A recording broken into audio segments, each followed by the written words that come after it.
El gobierno con empresas como Techin, Clarín, sobre la participación del Estado, de acuerdo a las acciones que ha comprado en las empresas privadas, es un tema insoslayable. Y vamos a considerarlo con la visita de importantes personalidades que entienden mucho de economía. También el paso de Vargas Llosa. Es todo un tema, ha dejado una estela de comentarios positivos de la derecha, negativos de la izquierda, que lo considera poco menos que un apóstata. Pero nosotros queremos volver a un tema que ya hemos tratado en el programa. Es el año en el que se va a considerar una nueva ley de drogas. Y a partir de la participación de alguien que ahora está preso desde hace 10 días, nosotros vamos a hacer un recorrido con la diputada Victoria Donda, tratando de entender un poco más de este tema. Cultivar para nada es difícil. Solo hace falta un poco de atención y de amor. Esto es lo que se llama cultivo indoor. Cuando las personas no tienen lugar para tener en tierra o afuera con el sol, necesitas igualar las condiciones exteriores. Lámparas artificiales, ventilación. La dificultad más grande en este momento que tiene el autocultivo y la marihuana es el prohibicionismo. Gente con terraza, con balcón, no puede tener las plantas que querría seguramente, sino que se tiene que limitar a esconderlas, digamos. Con el autocultivo terminas con la inseguridad, con la insalubridad, con la economía negativa y con la contribución al narcotráfico. Te alejas de todos esos aspectos, o sea que tampoco no sé si ya considerarlo delito, porque vos no estás haciendo nada que la Constitución no nos ampare. Naturalmente, Matías es un militante procurando una nueva ley de drogas. Y otro es el director de la revista THC, que nos visitara en ocasión en la que presentábamos a Matías y con el que fuimos a conversar en estas últimas horas sobre lo que está ocurriendo con su amigo. El 14 de abril pasado, a las 7 pasados algunos minutos de las 7 de la tarde, la policía llega con una orden de allanamiento a la casa de Matías Faray, una orden de allanamiento por infringir el artículo 5, inciso A de la Ley de Drogas, que prohíbe abiertamente el cultivo o siembra de plantas destinadas a producir estupefacientes, con penas de 4 a 15 años de prisión. A Matías le entran a la casa por la fuerza, con esta orden de allanamiento, le secuestran en la casa una veintena de plantas, tenía 10, 15 plantines chiquitos y otros 10 plantines un poco más grandes. Solo algunos de ellos habían desarrollado la flor, que es la sustancia activa de la marihuana. Desde entonces donde se encuentra la sustancia activa de la marihuana, poco y nada importó esto a la hora de realizar el allanamiento, ya que bastó que hubiera una denuncia anónima de un vecino, que es algo que posibilita la ley de drogas. Basta que un vecino llame y diga: a mí me molesta que el vecino al lado, o creo que el vecino al lado cultiva plantas, para que inmediatamente se elabore toda una investigación en torno al tema y a partir de ahí desemboque en órdenes de allanamiento, que en el caso de Matías con lo único que contaban eran con unas fotos del cultivo que él tenía en su balcón. Yo me dirijo a todos los cultivadores, a todos los consumidores, a todos los que consuman, activen ya, cultiven. La Corte nos avaló el derecho de las libertades personales para cultivar en nuestra casa. Activen con eso ya, no tienen que salir a comprar al mercado negro, al narcotráfico. Matías fue inmediatamente detenido. Hace ya 10 días que permanece arrestado en una comisaría del oeste del conurbano bonaerense. La está pasando realmente mal ahí adentro, está en una celda con delincuentes comunes, cuando lo único que había hecho Matías era cultivar marihuana precisamente para dejar de comprarle al narcotráfico. Que cambien la ley, que hagan un decreto, que hagan lo que quieran, pero nosotros activamos hoy. Cultiven todo. Matías está preso en este momento en una comisaría de Villa Tesey. La policía ha procedido de acuerdo a lo que dice la ley. Y eso es justamente lo que se va a discutir si hay que cambiar. Pero no es una cuestión de los jóvenes tan solo, ni de la Argentina. En Uruguay, y una persona más grande que Matías Faray, tienen un problema similar. Enterado, más o menos sabés o consciente de todo lo que sucedió acá en Uruguay con tu caso cuando te detienen en la seccional de Salinas. Se generó todo un debate parlamentario y social respecto de eventualmente cambiar la ley sobre la legalidad o no de tener marihuana plantada en la casa de uno? Pienso que si esto puede llegar a servir para que se apruebe una ley que venga a llenar un vacío y a evitar otras injusticias, pienso que habrá valido la pena. Una pregunta difícil, porque realmente una persona en tu situación es muy difícil que opine sobre esto. La jueza. Te confieso, aunque tal vez si la jueza lo sabe no le guste escucharlo, que me asustó el desconocimiento sobre el tema. Ahí sentí miedo. No consigo considerarme un peligro para la sociedad. ¿Qué siente una mujer que a los 22 años estudió turismo, vivió 30 en Brasil, fumó marihuana para dormir mejor, que se vino a Uruguay a retirarse y se come en la cárcel? Estoy ahora, hace 2 días, en un centro de rehabilitación y tengo una educadora. Entonces, me cuesta entender que a esta edad tenga que rehabilitarme y que me estén educando. Como te repito, soy formada en ciencias de la educación y me considero una persona educada. Alicia, entrevistada por un destacado periodista uruguayo, Nano Fole, como dijimos antes, hace 3 meses que está detenida. De alguna forma ella también es una militante. Vamos a discutir este tema inmediatamente con Victoria Donda, pero antes quiero saludar a mi compañera de todos los domingos, Julieta Camaño. Muy buenas noches, Julieta.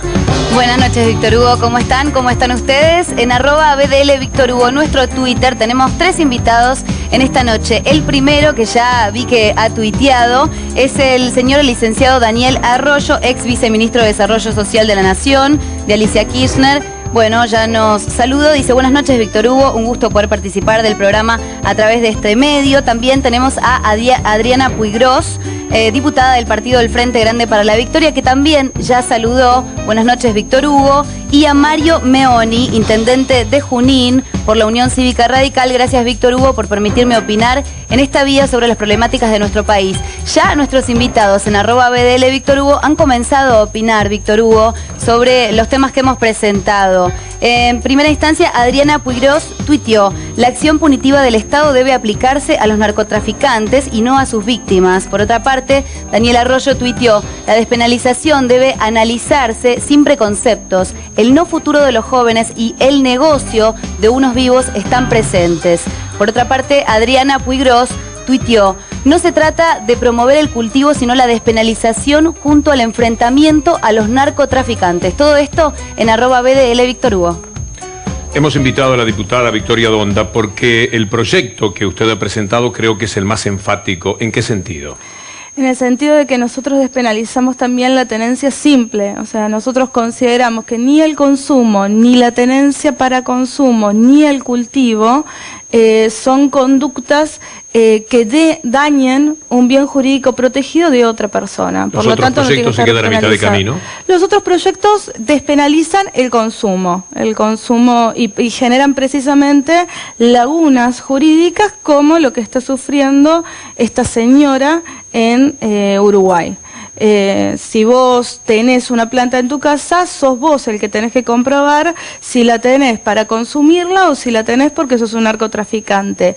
Y eso, primero, muestra la incapacidad del Estado de generar las redes de inteligencias necesarias para probar eso, pero además invierte la carga probatoria y te hace culpable cuando en realidad el principio es el principio de inocencia. Los está dando, pero me gustaría que profundice un poco más sobre los fundamentos del proyecto suyo. Bueno, por un lado nosotros creemos que la actual ley de estupefacientes, que fue sancionada en el año 89, ha mostrado durante estos años la ineficacia enorme que tiene. En los últimos 10 años Argentina se ha convertido del país de Latinoamérica en el primer país de consumo. O sea, hemos superado a Brasil. Somos el país que más consumidores de drogas tiene. ¿Por qué? Porque tenemos un Estado que persigue a quienes consumen y no que persigue a las grandes redes de narcotraficantes. Se generan lo que se llaman pescas, se meten a los consumidores dentro del sistema penal y para muestra están los índices de la justicia. El 70% de las causas son a consumidores y solo el 1% es por comercio, o sea, por narcotráfico. En Brasil también se está discutiendo. En Brasil se está discutiendo y una ley de muy avanzada y que ha sido presentada por el oficialismo precisamente hace unos días atrás, que avanza no solo en la despenalización del consumo y de la tenencia simple, sino en el fomento de cooperativas que autocultiven en las favelas, como una de las políticas para eliminar el narcotráfico, que es uno de los grandes problemas del Estado brasilero. ¿Pero va a trabajar el Parlamento este año con las elecciones y demás? ¿No quedará esta ley de drogas tan necesario de discutir para mucho más adelante? Lo que pasa es que precisamente yo creo que es necesario, y como hay elecciones, creo que es necesario que quienes participamos en las elecciones tomemos en definitiva una posición con respecto a esta situación. Tenemos chicos como Matías que están detenidos. Digo, Matías, además, algo que no se dijo en el informe, la madre de Matías sufre de una enfermedad terminal y él también tiene una gran preocupación, digo, por la utilización de la marihuana en este tipo de enfermedades. Lo tenemos preso hace 10 días y además algo que para mí fue paradójico cuando lo leí hoy en el diario, está a disposición de la misma jueza que le otorgó la libertad, morigeró la pena de gracia, un pedófilo. Miradas, ¿no? La verdad es que es, sí, paradójico. Juan Diego Britos es un destacado periodista de Tiempo Argentino que está siguiendo este tema. ¿Piensa verlo a Matías, perdón? La verdad es que sí, teníamos muchas ganas de poder ir a visitar y ponernos a su disposición en lo que podemos hacer nosotros desde el legislativo. Lo que sí nos comprometemos es a poner todos los esfuerzos en discutir esto y discutirlo a fondo. Todos los bloques han presentado sus proyectos, nosotros creemos que es necesario discutirlo sin apasionamientos, pero con racionalidad, y ver la experiencia de otros países como el país uruguayo, que es un país hermano, las lagunas que está teniendo, y los problemas de otros países como Portugal, que ha despenalizado. Digo, por supuesto, la política de despenalización debe ir de la mano de la implementación de otro tipo de leyes, como la ley de salud mental, que aún no se ha implementado, una ley de prevención de adicciones que tampoco se ha implementado. Nosotros tenemos experiencia en ese campo, la tuvimos en la provincia de Salta, al frente de la Secretaría de Adicciones, desde donde implementamos políticas que tienen que ver con la asistencia social, con la prevención y con el tratamiento de adicciones, que es algo que todavía no hemos tenido a nivel nacional. Diputada, muchísimas gracias. No, de nada. Una pregunta más. Sí. Muy rapidita la respuesta le pido. ¿Pino se presenta en la ciudad o en el país? Y hasta ahora todo indica que, todavía no lo hemos decidido orgánicamente, pero todo indica que se va a presentar como candidato a jefe de gobierno. ¿Con qué alianza piensan actuar en estas elecciones? En la ciudad, nosotros somos parte del movimiento Proyecto Sur. ¿Tienen esperanzas de Wiener todavía? Sí, por supuesto. La verdad es que yo creo que hoy hay que seguir llamando a la unidad de sectores como el Partido Socialista y como el GEN. Y Wiener creo que podría ser un buen candidato a presidente. Pero está con el radicalismo, al parecer. Al parecer está con el radicalismo, hay que ver cómo termina definiéndose. Nosotros seguimos llamando a la unidad de los sectores progresistas y creemos que no se pueden cometer dos veces el mismo error. ¿Especulan ustedes con la posibilidad de que si el radicalismo va con De Narváez, Wiener no pueda resistir esa alianza y quede allí? La verdad es que vaya o no vaya, ya que Alfonsín se junte con De Narváez, muestra la poca consistencia del proyecto progresista que hay atrás de ese discurso. Así que yo sigo teniendo esperanzas en que podamos conformar a nivel nacional un frente progresista que le muestre a los argentinos y argentinas que podemos cambiar este país. Ahora sí, muchas gracias. No, de nada, gracias a vos. Julieta. Tweets nuevos con respecto a este tema en @BDL Víctor Hugo. El primero es de Mario Meoni, tuiteó: es bueno abrir el debate y comenzar a pensar cómo erradicar el narcotráfico que con las leyes vigentes crece día a día. Hay otro tuit de Daniel Arroyo. Un joven hacinado empieza a consumir en la esquina y luego se endeuda. Primero es víctima por falta de futuro y horizonte. También tuiteó Daniel Arroyo: el consumo y la tenencia simple no implican ser narcotraficante. Sirve marcar el límite si se persigue a los narcos de verdad. Hay uno más, es de Adriana Puigros. Los cambios en el Ministerio de Seguridad Nación se dirigen a enfrentar a las redes de narcotraficantes que son el centro del problema. Bueno, hasta aquí algunos de los tweets en @BDL Víctor Hugo.